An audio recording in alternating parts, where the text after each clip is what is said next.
Okay, so this will be garden vlog number 1, I guess. What better place to start a garden vlog than driving in your car, I guess. Yeah, I don't normally wear glasses in my video, but according to my driver's license, I have to wear glasses when I drive. And yeah, believe you me, it's a good thing because I can't see a thing without them out here. See close up but not far away. But anyway, off the subject. Yeah, I planted my garden. I was a little late this year. Planted it Friday night. It frosted. So yeah, got to go get the few replacement plants up here at the greenhouse. The only plants that I'm actually going to be setting out will be tomatoes and peppers. I mean, it really did a pretty big number on them. So yeah, got to get some replacement plants. I'll show the greenhouse here in just a bit. As you can see here, sort of a bustling type of area. Wasn't too many parking spots. There's the main greenhouse. So let's see what we got here.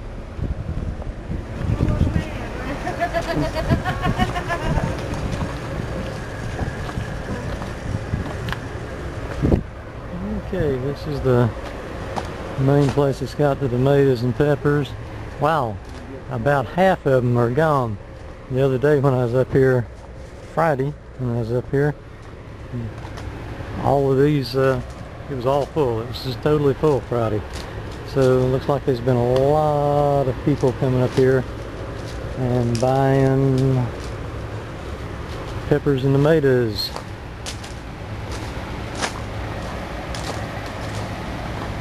So lots of varieties. Mountain Pride, I already got some of them.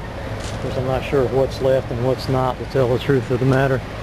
Anyway, I won't bore you too much in here, but I just thought I'd show inside the greenhouse. These tomatoes have gone down still a bit.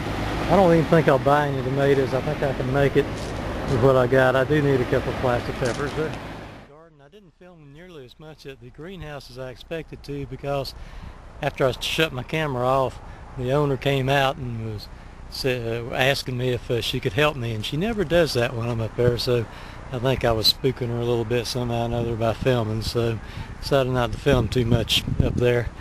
I'm fairly brave filming it, filming when I'm by myself, but and it's not quite as brave filming on public premises somewhere. Alright, here's my garden. Very small garden this year. I just YouTube's taking up all my time. I had to cut back, but I did plant one. I wasn't sure whether it would or not. And like I was saying, there's nothing much to see here right at the moment, especially the way the sun's shining here. That's a tomato plant that I set out the other day. But and you can see, like on this one here, maybe kind of how it is a little bit damaged by the frost. But I'll show you one right down here. This, believe it or not, there was a tomato plant here Friday. There it is. There's Friday's tomato plant. The frost kind of got it. So that's one I'll be replacing. And see, like right here, this one, let me get out of this. Just casting some of that shade on there. See, like that one there, it's really in bad shape. I'll be replacing this one too.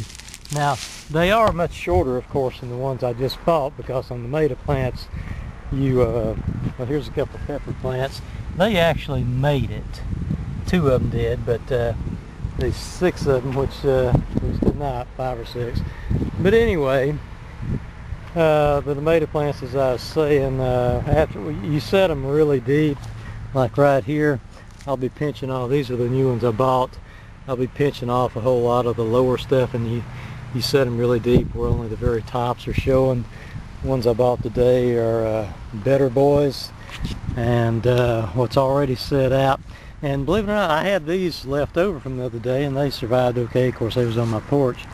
But these here are Mountain Pride, so I'll wind up with Better Boy, Mountain Pride, and a couple of Supersonics. Here's one that was just damaged a little, but since these come in flats of 4 and I've got extra ones, and my extra ones look better than this one that's damaged, out it goes. really, really deep hole here. Okay, in goes one better boy. Like I say, you pinch off a lot of these lower limbs up until just the very top few inches there, and set them really quite deep.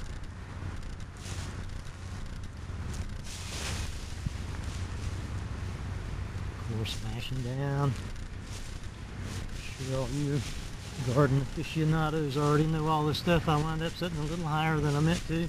Crap. Let's re-edit this sucker. It's actually pretty hard to get them as deep as you need to sometimes. You have to dig a pretty good hole. This is a pretty long, spindly tomato.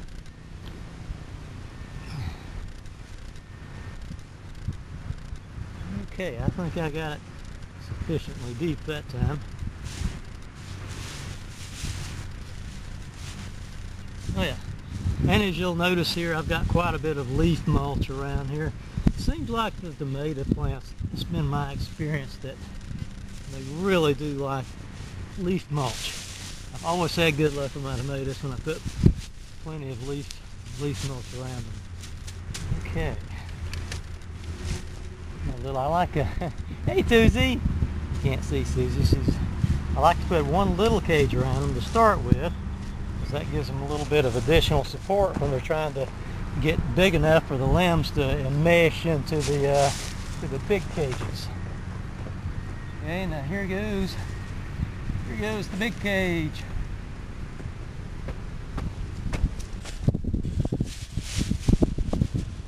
All right. So there's the tomato plant set out. Again, as you can see, only one of these peppers here survived. I'll be replacing 3 of them with this Parks Early Thicket will be what I'll be replacing them with. And the peppers are a little bit different. On the tomatoes, you plant them plenty deep. On the peppers, you don't want to plant them any deeper than what your pot is here, because if you plant them very deep, they'll stem rot. And also, even I mulch the tomatoes with the leaf mulch. Leaf mulch will also rot your stems off your peppers. I mulch these with grass, and even then I try not to get it up too close to the stem.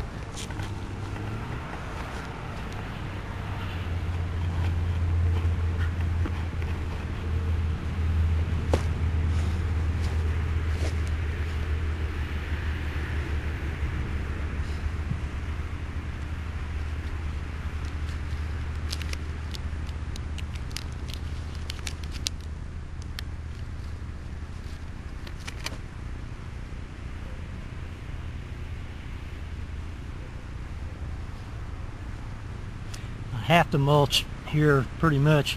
This is kind of like, well, mostly clay soil, and it's real bad to clot up. If I don't mulch it, it's just a mess. It dries out, the ground cracks, and nothing will grow.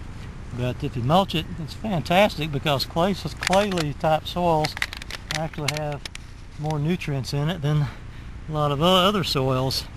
It's just that it's hard to work with. If you got plenty of mulch, you're okay.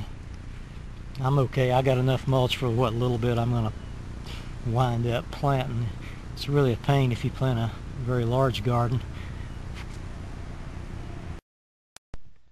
Okay, so I got all the tomatoes and peppers set out or replanted that I was going to, and you can see here I've got 3 tomato plants left over, 2 pepper plants left over. Does a semi-disaster strike again, maybe I'll have enough plants to replant without having to go back up to the greenhouse. Yeah, I never got out here and showed myself planting these originally, because there was a lot of work involved. Rototillering and spading with a spading fork and mixing in the fertilizer. I always really I dig really deep. I don't just rototiller. I rototiller, then I get the spade and fork and go just whatever how deep I can get it to go, mixing in about 3 handfuls of fertilizer per like a 1 tomato, because it's a pretty big hill and a pretty big area that I do, and 1 big bag of organic humus and manure. This stuff right here, this is a 40-pound bag. That's only $1.44 at Walmart. So I mixed one of them like for one hill of peppers. Now some people don't put their peppers that close together, but I don't know, I've always had good luck putting them close together, so I put them close together. So that was a bag, that was a bag, that was a bag, and so on and so forth. I'll be in this little area right here. I will be putting some cucumbers right here, and on down past this row. See, I've got all this right here in a row of my peppers and cucumbers. That empty space right there, that'll be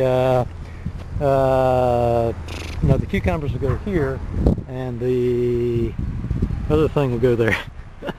the other vegetable will go there. Cucumbers will go here, squash will go there, unless I change my mind. And right here, get on down below it, I think we can see it better. Right here is where my beans will go. At one time in the past, I used to plant like 2 rows of beans, and last year I went down to 1 row, and this year I'm down to like 2/3 of a row. Yeah, I know it seems awful high there, but whenever you start stringing the things, that will sway down, and I'll actually have to put another post in the middle here to kind of hold it up where it's swaying down too much. I probably could put a board across the top like I have across the bottom. Might be better. I may do that someday. Not this year, I don't think. But that's pretty much it. I doubt if I film another garden episode until I've got everything planted, the beans strung, and everything up a little bit. So you'll have at least a little bit of something else to see out here just besides myself. Okay, that's pretty much it for garden vlog number 1, 2007. Bye everybody. Oh, one more thing I almost forgot, for the benefit of those who didn't see my 2 garden vlogs last year, which I imagine is almost all of my subscribers now, because I didn't have too many at that time, except Nancy's Web probably maybe saw it, and for sure 110 Soldier saw it. And hello 110 Soldier. I still, you know, I haven't got totally away from my roots. Just because I shake my booty don't mean I don't get out here and garden still. But anyway, 110 Soldier, like I said, you probably already saw this. But for the rest of you, this is on these first 3 tomato cages. The blight is just horrifically bad in this area on tomatoes. So what I do, I got the concrete reinforcement cage, and I got another one on top of it. Got 3 in a row like this, and then down here on the ground, I've got some like, you know, auger type things that twist, and they got a big eye hook here. And I put plastic over the top of this whole thing, and then I run a clothesline plastic, real strong type of plastic clothesline thing, all the way over it to hold them down, all the way to the plastic, or to the eye hook things here on the other side. So that's and it does make a difference. These tomatoes here will outlast these other tomatoes by a month, maybe 6 weeks in the fall. They still will not make it till frost before they just blight out to nothingness. Used to they would. Used to you could plant them here in this type of cage with nothing on them, and they would make it till frost every single year. They don't do it anymore. I have no idea why. Like I say, even with the plastic on them, they don't make it till frost before they blight, but they make it much longer than they otherwise would, which you shall see in maybe a garden vlog about number 5, I guess. Okay, that's about it from Gardenville. Bye everybody. These 2 cats were out there with me for a minute, but they didn't stay too long because it's doggone hot out there. These cats are creatures of the shade when it's hot. Ain't you? Ain't you, Babby Boo? Huh? Yeah, you like the shade? We know you like the shade. There's Susie. Susie likes the shade too. She's not as big a project cat as Babs. When it comes to Babs, I'm telling you, there's not a wheel turns but what she doesn't want her nose right there. She has to be into it. What is this, the 3rd time I say goodbye? Unless I edit out the first 2, then that won't make very good sense, me saying this is the 3rd time. Bye everybody.